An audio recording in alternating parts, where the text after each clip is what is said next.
Hello hi सांग माने चलतु आज प्रस्तुत करवा पश्चिम ओडिशार एक फेमस रेसिपी चका पिठा। चका पिठा रेसिपी पाई आमको प्रथमे उषुना चाउल को नेबा को पड़िबो। एथिरे उषुना चाउल को आमको जेहेतु उषुना चाउलटा अधिक समय बतराइबा को पड़े, तेणु करी उषुना चाउल को आग दिन राति आमे बतराई देबा।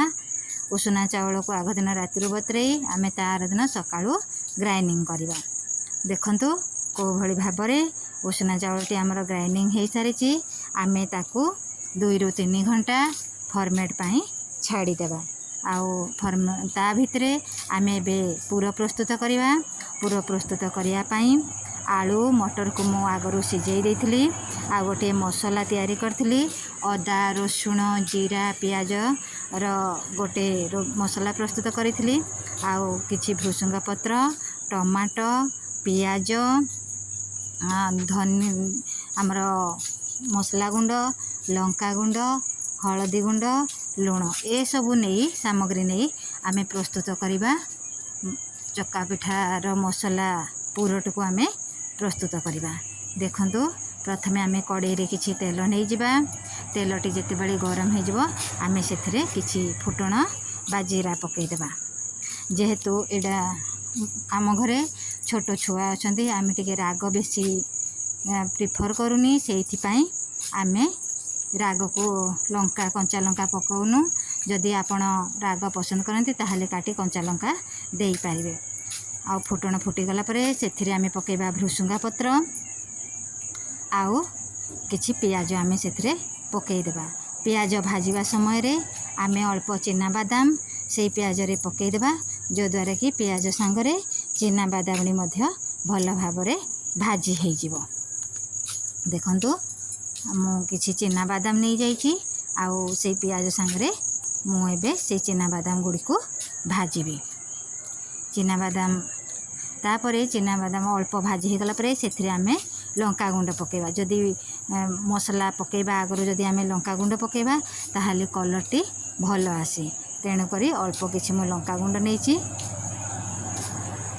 आ भल भाबरे भाजी देछि। एबे देखंतु मु जो बाटीना रखिथिया मसलाटी सेथिरे पकेई देछि।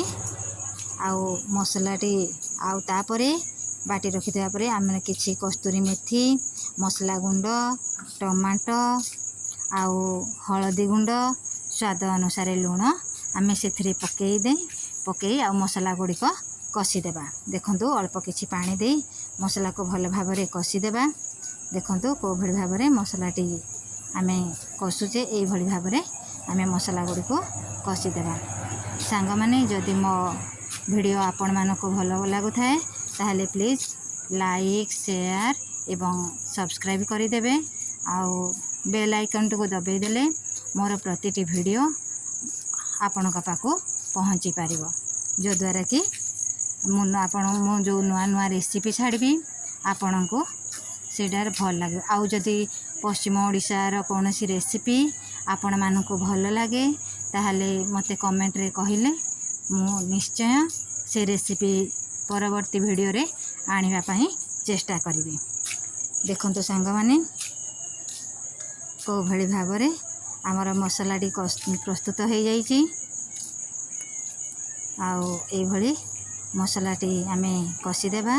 देखंतु मसलार कलर को भली आसीछि। मु एथरे कोनोसी कलर मिसेनी, केवल पियाज भाजुथिबा समय रे अल्प किछि लंका गुंड देइछि, जो द्वारा कि छुआ मान जेहेतु घरे छोट छोट छुआ अछंती से माने राग खाई पारिबेनी, सेइथि पई अल्प लंका गुंड रे मु सेटा प्रस्तुत करिछि अल्प राग दे। देखंतु मसला गुडी का मसलाटी एबे कसी हो जाइछि। एबे आमे जो आलू मटर को सिझेइना रखिथिले ताको एबे सेथिरे पकेई देबा। आउ पकेई कसी देबा। आउ कसी दे आमे हमर चका पिठा पाई प्रस्तुत करि देबा। आलू मसलार गोटे पूरा आमे एबे पूरा हमर प्रस्तुत हो सारिछि। देखंतु को भली भाबरे आमर एक स्वादिष्ट पूरा प्रस्तुत हो सारिछि। देखंतु सांग माने ए भली भाबरे आमे पूराटी को प्रस्तुत कर देबा। आउ देखंतु एबे आमे जो आणटी बाटिना रखिथिले से आण को आमे एबे सेथिरे किछि 2 चामच खंडे बेसन सुढ़ा कला जीरा पकई देबा जो द्वारा कि आम जेहेतु खाली चाउल देइचंती बेसन देबा द्वारा सेडा हल्का फुलिब आउ ऊपरडा क्रिस्पी मध्य हबो क्रिस्पी हेबा द्वारा आमको खाइबा पाए भल लागिवो।